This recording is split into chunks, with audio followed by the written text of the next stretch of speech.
ಇವ್ರು ಇದಾರಲ್ಲ ಅವ್ರನ್ನ ಕೇಳ್ಬೇಕು ಕಲ್ಚರಲ್ ಅವ್ರು ಹೇಳಿದ್ರೆ ಆನ್ಸರ್ ನನ್ನ ಡಿಪಾರ್ಟ್ಮೆಂಟ್ ಈಗ ಸಂಬಂಧ ಬರೋದಿಲ್ಲ ಅದು ಅವ್ರು ಏನು ಡಿಸಿಷನ್ ತಗೊಳ್ತಾರೆ ಅದಕ್ಕೆ ನಾನು ಒಪ್ಪಿಗೆ ಬೆಂಬಲ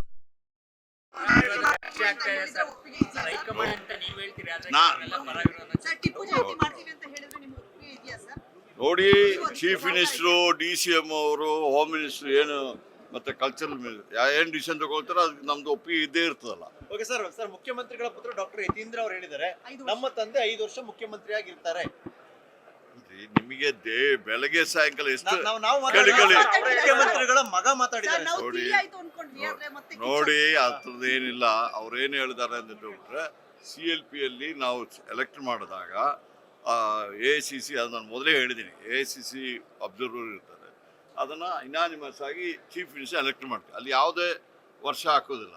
ಅಲ್ಲಿ ಏನಾಗ್ತದೆ ಅದೇನಾದ್ರೂ ಖಾಲಿ ಆದರೆ ಮಾತ್ರ ಹೊಸ ಬರ್ತದೆ. ಅದಕ್ಕೆ ಅವ್ರು ಹೇಳ್ತಾರೆ ಅದು ಅವ್ರು ಹೇಳಿದ್ರು ಕರೆಕ್ಟ್ ಆಗಿದೆ. ಸದ್ಯಕ್ಕೇನು ಖಾಲಿ ಇಲ್ಲ, ಹಾಗಾಗಿ ಏನು ಆ ಥರದ ಬೆಳವಣಿಗೆ ಇಲ್ಲ. ಸದ್ಯಕ್ಕೆ ಖಾಲಿ ಇಲ್ಲ. ಅವ್ರ ಹೈಕಮಾಂಡ್ ಅವರು ಏನು ಹೇಳ್ತಾರೋ ಅದ್ರ ಪ್ರಕಾರ ಹೋಗ್ತೀನಿ. 5 ವರ್ಷ ಅವರೇ ಮುಂದುವರಿತಾರೆ ಅನ್ನೋ ರೀತಿಯಲ್ಲಿ ಯತೀಂದ್ರ ಅವರು ಹೇಳಿದ್ದಾರೆ. ನೋಡ್ರಿ ನಿಮಗೆ ನಾನು ಹೇಳಿದ್ದು ಏನು ಹೇಳ್ತೀನಿ ಅದನ್ನೇ ನಾನು ಹೇಳ್ತೀನಿ ಹೊರತು 10 ಸತಿ ಕೇಳಿದ್ರು ಅದನ್ನೇ ಹೇಳ್ತೀನಿ. ನೋಡಿ ಅದು ಸಿಹಿ ಸುದ್ದಿ ಬರ್ಲಿ ಯಾರು ಬೇಡ ಅಂತ ಹೇಳ್ತಾ ಇರೋದು. ಯಾರಿಗೆ ಏನು ಸುದ್ದಿ ಬರ್ತದಲ್ಲ ಹೈಕಮಾಂಡ್ ಅವರು ಏನು ತೀರ್ಮಾನ ತಗೊಂಡ್ರು ಅದು ಸಿಹಿ ಸುದ್ದಿನೇ ನಮಗೆ. ನಾನೇನಿಲ್ಲ ನನಗೆ ಏನು ಆತ್ಮೀಯತೆ ಇಲ್ಲ ಏನಿಲ್ಲ. ನಾನು ಒಬ್ಬ ಪಕ್ಷದ ಶಾಸಕ, ನನ್ನನ್ನು ಮಂತ್ರಿ ಮಾಡಿದ ಕೆಲಸ ಮಾಡ್ತಾರೆ. ಸತೀಶ್ ಜಾರಕಿಹೊಳಿ ಅವರು ವಹಿಸ್ಕೋಬೇಕು ಅಂತ ಈಗ ಬೈರತಿ ಸುರೇಶ್ ಅವರು ಕೂಡ ಮಾತಾಡ್ತಾ ಇದ್ದಾರೆ. ಆ ಕಡೆ ಪ್ರಮುಖವಾಗಿ ನೋಡಿ ನನ್ನ ಹತ್ರ ಕೇಳಿ ಕಾಂಗ್ರೆಸ್ ನಾಯಕತ್ವ ಯಾರು ವಹಿಸಬೇಕು ಅಂತ ಹೇಳ್ಬಿಟ್ರೆ ಈಗ KPCC ಪ್ರೆಸಿಡೆಂಟು DK ಶಿವಕುಮಾರ್ ಇರ್ತಿದ್ದಾರೆ, ಅವರೇ ಅಧ್ಯಕ್ಷರು, ಅವರೇ ವಹಿಸ್ತಾ ಇದ್ದಾರಲ್ಲ. ಅವ್ರು ಮುಂದುವರಿತಾರೆ. ಅವ್ರು ಇದು ಯಾರು ಹೇಳಿದ್ರು ಅವ್ರನ್ನ ಬದಲಾವಣೆ ಮಾಡ್ಬೇಕಾದ್ರೆ ಹೇಳಿದಾರ ಅವರು ಮುಂದುವರಿತಾರೆ.